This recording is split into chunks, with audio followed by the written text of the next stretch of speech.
Heavy machinery rolled on the roads late this winter in the Dakotas and Minnesota as a series of snowstorms blanketed the U.S. portion of the Red River drainage basin. There's a lot of snow that happened just about a month ago, and they've had a number of systems since that time. All that extra moisture south of the border is coming this way, and that means higher water on the Red in Manitoba. It's important to remember that 85% of the Red River watershed lies south of the border. The latest outlook from the province calls for major flooding on the Red.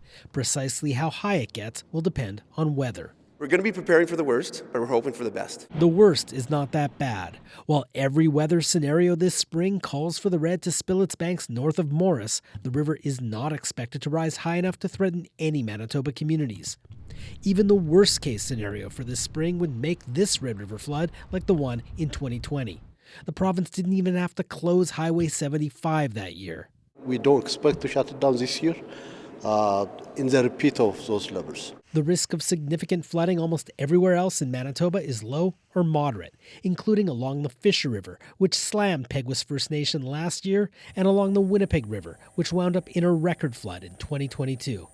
The focus this spring is on the Red, where every community is protected, either by ring dikes or by the Red River floodway. With the Red River floodway in operation, the Red in Winnipeg should not get much higher than 18 or 19 feet above normal winter ice level at James Avenue, right around where I am right now. That, in Winnipeg, is what we call a moderate flood. Bart Lekivas, CBC News, Winnipeg.